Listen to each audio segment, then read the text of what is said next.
कि जब श्री रघुनाथ जी रावण को मार करके लौट करके आए तो जनकपुर से संदेश आया ठाकुर जी के पास कि भैया आप इतने वर्ष बाद आए हो तो किशोरी जी को, जानकी जी को लेकर के और अपनी संपूर्ण जो आपकी सेना है, बानर सेना, उसको लेकर के यहाँ जनकपुर पधारो। हम जनकवासी आप सबके दर्शन को लालायित हैं, आपके स्वागत को लालायित हैं, आप पधारिए। तो राम जी बोले भैया जनकपुर से संदेश आया है, सबको बुलाया है, पूरी सेना के सहित बुलाया है। तो सारे बंदर उछलने लगे, हम जनकपुर जाएंगे, मालपुआ खाएंगे, ठाकुर जी की ससुराल में उत्सव मनाएंगे। भगवान बोले तुम उछलो मत। क्यों?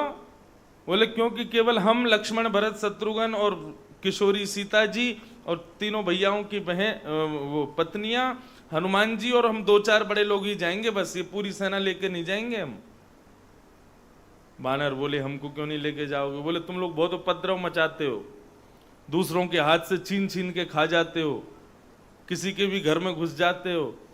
ससुराल में नाक का सवाल होता है, जमाई को ससुराल में बड़ा अदब से जाना पड़ता है, और तुम हमारी नाक कटवाया होगे वहां जाके। सारे बानर रोने लगे। हनुमान जी से बोले रावण से मरना था तो हमको ले गए, यहाँ मालपुआ मिलने वाले हैं, यहाँ पे बढ़िया स्वागत होने वाला है, तो बानरों को पीछे छोड़ चलो। भगवान बहुत गलत कर रहे हैं हमारे साथ। हनुमान जी ने जामवंत जी से कहा, बोले देखो मैं तो राम जी से कुछ कहूंगा नहीं, मेरे तो स्वामी हैं, उनकी आज्ञा मेरे लिए सर्वधार्य है, लेकिन मेरा भी भाव है, इनको ले चलो। आप ठाकुर जी से कहो, आपकी मान लेंगे। जामवंत जी गए रघुनाथ जी से जाके बोले प्रभु ये बानर बेचारे सब उदास हो गए, इनको ले चलो ना। ठाकुर जी बोले भाई तुम जानते नहीं हो बानरों का स्वभाव कैसा होता है, वहां जनकपुर में वहां हमारी हंसी करवाने जाना है तो ले चलो इनको। बोले प्रभु मैं जिम्मेवारी ले रहा हूं, एक भी बानर आपके सामने कुछ वहां ऐसा कुछ नहीं करेगा जिससे आपका मान घटे। अच्छा ये सब लीला ठाकुर जी कर रहे हैं, रघुनाथ जी को तो प्राण प्यारे हैं वे, लेकिन बस ऐसे ही लीला कर रहे हैं लाल जी।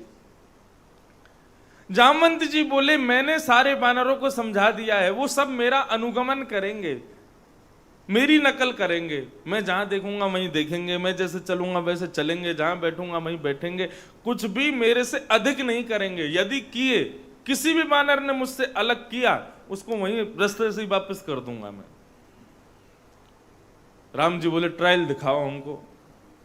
तो सभा में सारे बानर बुलाए गए, आगे जामवंत जी खड़े हो गए। जामवंत जी इधर देखें तो सारे बानर इधर देखें, जामवंत जी एक हाथ उठावे तो सारे बानर हाथ उठावे, जामवंत जी बैठ जाएं तो सारे बानर बैठ जाएं। राम जी बोले सब ऐसे ही रहोगे ना, हमारी नाक तो नहीं कटवाओगे? बोले प्रभु हम ऐसे ही रहेंगे, जो जामवंत जी करेंगे हम वही करने वाले हैं।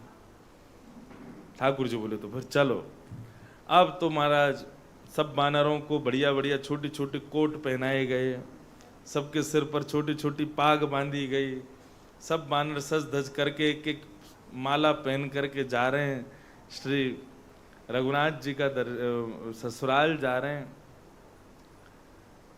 जैसे ही वहां पहुंचे महाराज खूब स्वागत हो रहा है, लोग अपने अपने द्वारों पर खूब बढ़िया आरती लेकर के, थाल लेकर के, माला लेकर के बैठ रहे हैं। बाबा पधारे, ने कुर्सी लगा दो। पूज्य बाबा पधारे हैं और आज बड़े भाव से पधारे हैं। बाबा को तो भाव हो, हमें किशोरी जी के प्रादुर्भाव की कथा सुननी है, किशोरी जी के भाव सुनने हैं, तो अभी समय रहेगो तो कहूँगो थोड़ा बहुत। बाबा अभी लाल जी को ब्याह चल रहा है, रुक्मणी जी ते है गो, जामवती ते कर रहे हैं, ब्याह में तो आपकी बड़ी रुचि है तो मैं कह लूं ब्याह। तो जामवंत जी के हृदय में जो ठाकुर जी के प्रति ये भाव उत्पन्न हुआ कि ये हमारे जमाई बन जाएं, वो कैसे बनो, वो कथा सुनो। तो जब जामवंत जी संपूर्ण बानर सेना लेकर के और राम जी के साथ में जनकपुर जा रहे हैं, इतने वर्षन के पश्चात ठाकुर जी लौट करके पधारे, रावण को मार करके आए। तो जनक राज जी ने आमंत्रण भेजो तो सब बानरों के लिए ठाकुर जी ने मना कर दिया कि भाई बानर नहीं जाएंगे। क्यों? बोले बानर हमारी नाक कटवा देंगे। तो जामवंत जी ने सब बानरों की बागडोर संभाली। बोले महाराज ये नाक नहीं कटवाएंगे, सब संभालेंगे आपको, जैसो मैं करूंगो ये वैसे करेंगे, सब वासे अतिरिक्त कछु ना करेंगे।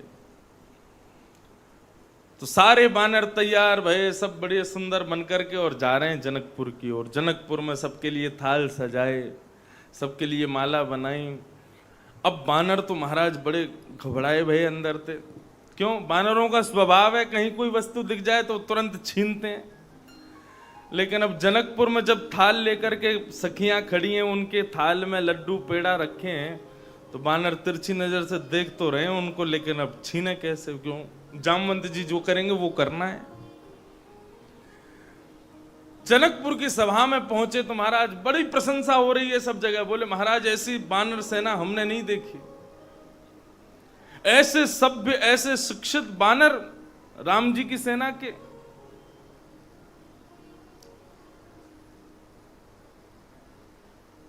जनक जी के सामने जब पूरी सेना विराजमान हुई ठाकुर जी की, जनक जी ने सबके भोजन की व्यवस्था रखी। अब सब बानर पहली बार जीवन में उनके लिए पाट लगे आगे, पाट में बढ़िया पत्तल लगी है, पत्तल में दोने लगे हैं, दोने में महाराज साग सब्जी सब आ रही हैं। लेकिन बानर अपने पत्तलन में ना देख रहे, सब देख रहे हैं जामवंत जी को, ये जो करेंगे वही करना है। मुख्य एक मंच था, मंच पे तो राम जी और श्री दशरथ जी और राम जी, जनक जी और भरत शत्रुघ्न आदि वे सब बैठे थे, और नीचे श्री मध्य में जामवंत जी बैठे थे और सारी बानर सेना बैठी थी। अब सामग्री परोसने के काजे जब कोई व्यक्ति आवे तो बानर देख तो रहे तिरछी नजर से कि या तो छीन लें, झपट के खा लें, लेकिन सब अपनी थाली सजवा रहे हैं बढ़िया प्रेम से। सब जामवंत जी की ओर देख रहे हैं। जामवंत जी ने पहले सारी सामग्री देखी, सारे बानर सामग्री देख रहे थे। जामवंत जी ने पहले एक काजू उठा करके खाया तो सारे बानरों ने काजू खाए। जामवंत जी ने पूड़ी थोड़ी सी तोड़ी तो सारे बानर तोड़ रहे हैं। जब जामवंत जी उसको सब्जी से लगा करके खा रहे हैं तो सारे बानर सब्जी से लगा करके खा रहे हैं। ऐसी स्थिति हो गई कि महाराज बानर अपनी इच्छा से श्वास भी नहीं ले रहे। जामवंत जी कहें हे राम तो सारे बानर कहें हे राम। जामवंत जी ने एक सहज है जाए, सारे बानर सहज है जाए। जामवंत जी खड़े है जाए, सारे बानर खड़े है जाए। ऐसा अनुगमन कर रहे हैं। आम परोसे गए महाराज, हापुस आम, मीठे आम आए। जामवंत जी ने आम उठाए और सारे बानर आम उठा लिए। अब तो घुमा घुमा के देखें, सारे बानर घुमा घुमा के देखें। जामवंत जी ने जैसे ही आम दबाया उसको गुठली निकल करके उछल गई। सारे बानरों ने जोर से अपने अपने आम दबाए, सबकी गुठली उछल गई। अब जैसे ही गुठली उछली तो जामवंत जी ने देखा अरे मेरे हाथों से कुंभकर्ण निकल के नहीं भाग सकता, रावण निकल के नहीं भाग सकता, ऐसे बड़े बड़े पराक्रमी भी इस जामवंत के हाथ से निकल के नहीं जा सकते। ये गुठली की इतनी ताकत। जैसे ही गुठली ऊपर उछली महाराज क्रोध में भर के, रोष में भर के जामवंत जी गुठली को पकड़ने के लिए जैसे ही उछले, अब तो बानरों को लगी छूट मिल गई है महाराज। सब रे बानर उछले, एक दूसरे की कड़ी उठा उठा के दूसरे पे फेंके। कोई की पूड़ी लेके कोई भाग रहा, कोई के रायते लेके कोई भाग रहा, कोई की बर्फी लेके कोई भाग रहा। जनकपुर में महाराज सबरे साग सब्जी कड़ीनते ही पूरा राजमहल लिप गए हो। बानर ने सब उछाल दिए। जितने सुंदर वस्त्र राम जी पहना के लाए सब फाड़ दिए, सब विचित्र रह गए। और अब तो महाराज कोई के मुंह पे खीर लग रही है, कोई कड़ी में सनो भयो है, कोई पूड़ी ने ले लेके भाग रहा है, कोई बर्फी ने लेके ऊपर छत पे चढ़ गए।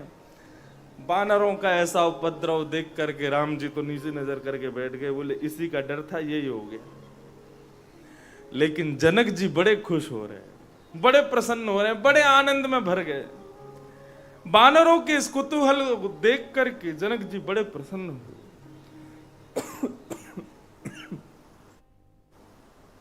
राम जी हताश निराश हो गए थे तो जनक जी ने जाकर के अपने हृदय से लगाया बोले आप परेशान मत हो, मुझे तो बहुत सुख मिल रहा है इनको देख करके।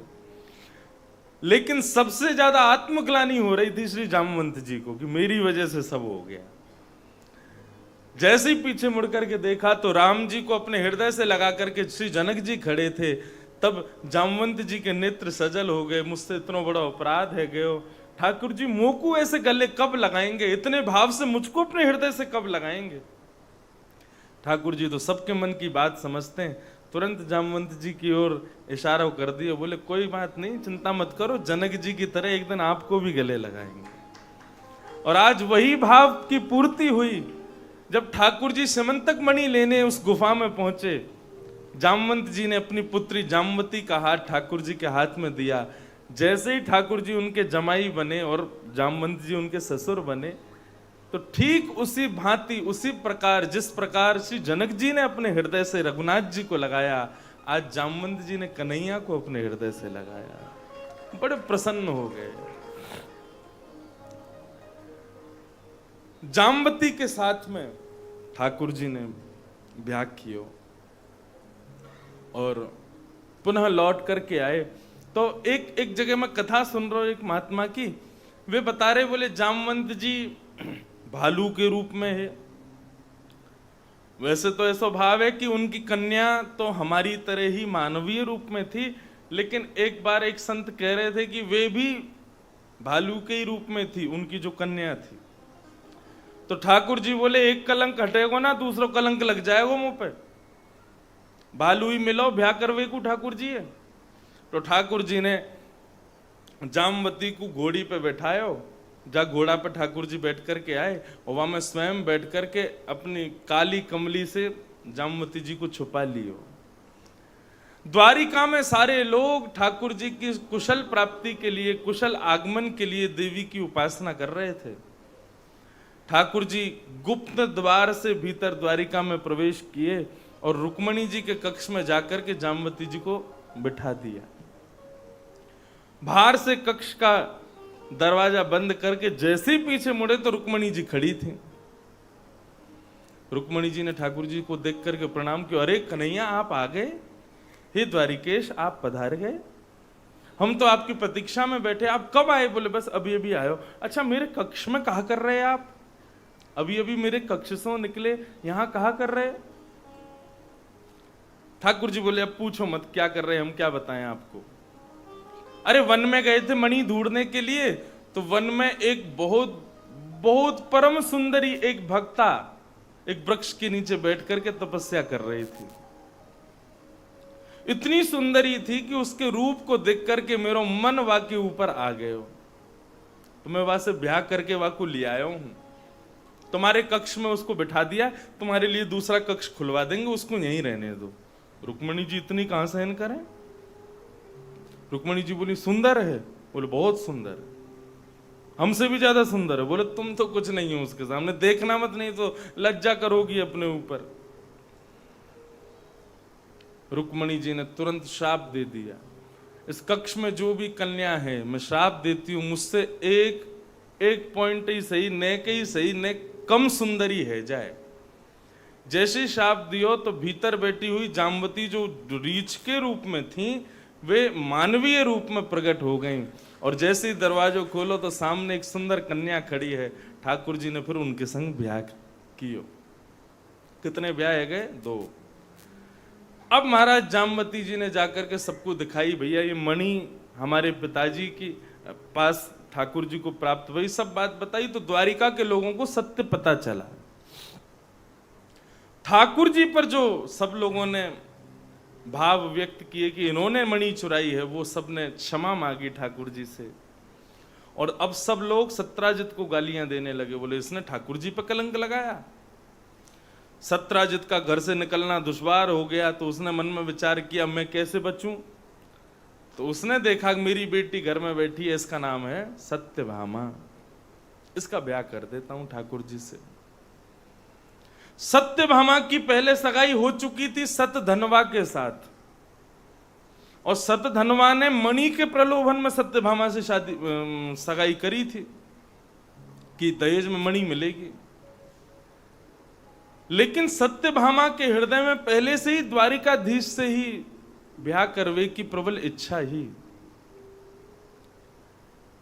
जैसे ही द्वारिकाधीश के ब्याह को प्रस्ताव सत्राजित ने रखो, सत्यभामा ने स्वीकार कर लिया और भगवान को तीसरा ब्याह सत्राजित की पुत्री सत्यभामा से हुआ।